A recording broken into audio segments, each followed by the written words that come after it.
Hi, I'm Marty Nemko. There is increasing evidence that quelling the COVID pandemic is going to require a high degree of compliance from a high percentage of the population.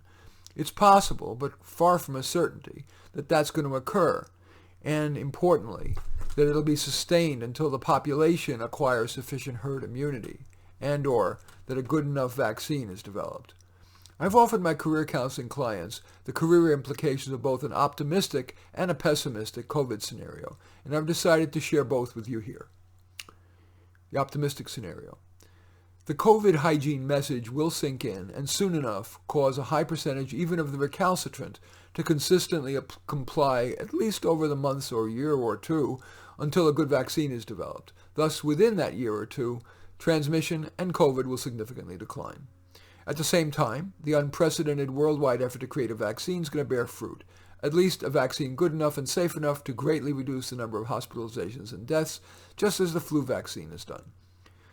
Thus, COVID will merely take its place among the many diseases that seriously afflict only a tiny percentage of people, predominantly the elderly, as with the flu. What are the career implications of this optimistic scenario? No need to overreact. Sure, take advantage of any lightened workload to do the upskilling you've wanted to do but heretofore have been too busy to do. If you're or underemployed, also create or build relationships with key people who could hire you, open doors, or share insights. This is the time to invite people to do what leaders have long done to facilitate good conversation. Take a walk, yes, socially distanced, perhaps ending up at an outdoor cafe. That way, in a year or so, when the new normal will look a lot like the old normal, you'll be in a better position to succeed with your shiny new skill set and your new and deepened friendships. Here's the pessimistic COVID scenario and then the career implications. The increases in compliance with COVID hygiene won't be sufficiently extensive and persistent to quell the pandemic. An ironic side effect could be that people who assiduously avoided social contact thus deprived themselves of exposure to the mini doses of the panoply of communicable pathogens that we normally are exposed to, which in turn create sufficient antibodies and immunity to prevent significant disease. In that scenario, we would see an increase, at least in some of those diseases, atop COVID, and that would overwhelm the healthcare system, further intensify, if it's possible, political finger-pointing, and decimate the economy and job market for years, until on its own, as previous pandemics, COVID burns itself out as herd immunity, little by little, finally becomes sufficient. What are the career implications of this pessimistic scenario? If you have a job in a company or a nonprofit, think about whether you could rejigger your job description or request a transfer to a job that would allow you to more directly increase revenue.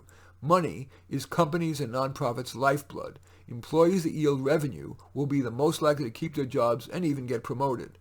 So, fundraising and its equivalent in the for-profit sector, which is sales, finance, lobbying, and business development positions will likely be more secure than will be jobs in the so-called cost centers, such as human resources, community engagement, public relations, and the corporate foundation. By choice or not, if you want to look for new work, you might consider the obvious, businesses whose products allow for remote participation, for example, Netflix and Amazon. There's a reason, for example, that Amazon stock has risen from $16.77 to $3,200 in less than 5 months. Of course, jobs may be more attainable at less obvious organizations. For example, category-killing companies that specialize in telemedicine, like Teladoc, and computer gaming, like Electronic Arts, and self-employment in fields in which COVID is boosting demand, online education and training, for example, SweetRush, home office consulting, and counseling around relationships, anxiety, substance abuse, or weight management. Cut your spending. That which you previously thought was important may, amid a long-term COVID economic lockdown, not be so important. For example, should you have your university-attending child, or you, transfer to a community college and live at home?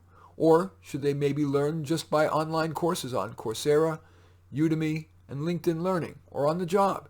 Even if a job is ostensibly menial, for example in retail, much can be learned by observing and asking the boss, co-workers, and even customers, and then reading up on issues of interest. The takeaway? Amid COVID, the old saying, hope for the best, prepare for the worst, may have found new life. In any event, I thank you for watching. I'm Marty Nemko. I welcome your thumbs up and accept your thumbs down. I always look forward to your comments, and I especially like it if you hit the share button below. and share it on your social media so that my efforts can have broader impact. And I am flattered if you choose to subscribe to my channel. And in any event, I do thank you for watching. I am Marty Nemko.